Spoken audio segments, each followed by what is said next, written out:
আমি আপনাদের সাথে মকস রান্নার একটা রেসিপি শেয়ার করব। দেখেন কালারটা কত সুন্দর, দেখতে অনেক সুন্দর হয়েছে, রান্না কিন্তু খেতে অনেক মজা।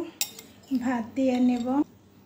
সত্যি আমার রান্নার রেসিপিটা অসাধারণ হয়েছে। মকসগুলো আমি পানি দিয়ে ধুয়ে নিয়েছি। এখন মকসগুলো আমি পানির মধ্যে সিদ্ধ দেব লবণ আর হলুদ দিয়ে। লবণ দিয়ে দেব, হলুদ দিয়ে দেব।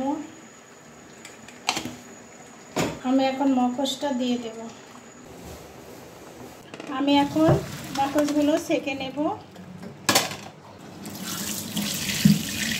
পরে ঠান্ডা হলে এই রগগুলো ফেলে কেটে নেব। এই রগ ফেলে নেব। পরিষ্কার করে নেওয়া শেষ। এখন আমি পিস পিস করে কেটে নেব। কেটে নেওয়া শেষ। এখন তেল দিয়ে দেব। এখানে তেজপাতা, দারচিনি, এলাচ, লবঙ্গ সেগুলো দিয়ে দেব। দিয়ে দেবো পেঁয়াজ কুচি, হাফ কাপের মতো আছে। পেঁয়াজটা ভেজে নেওয়া শেষ। এখন দিয়ে দেবো রসুন আর আদা পেস্ট দিয়ে দেব। এখানে আছে মরিচের গুঁড়া, হলুদের গুঁড়া, জিরার গুঁড়া, ধনিয়ার গুঁড়া, লবণ।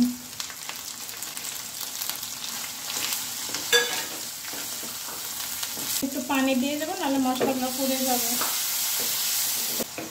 মশলাটা ভালো করে কষায় নিতে হবে। মশলা গন্ধ যাওয়া পর্যন্ত, কাঁচা গন্ধ যেটা ওটা। যে কেটে রাখা মকসগুলো এখন মশলার সাথে দিয়ে দেব।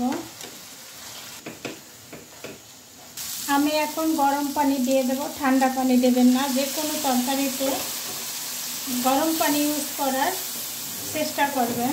2 কাপের মতো গরম পানি দিয়ে দিলাম। মকস রান্না শেষ। এখন বাটিতে আমি ঢেলে নেব।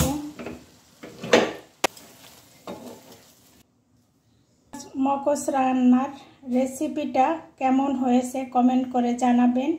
আর আপনারা একবার ট্রাই করে দেখবেন, অনেক মজা হয়েছে। ধন্যবাদ।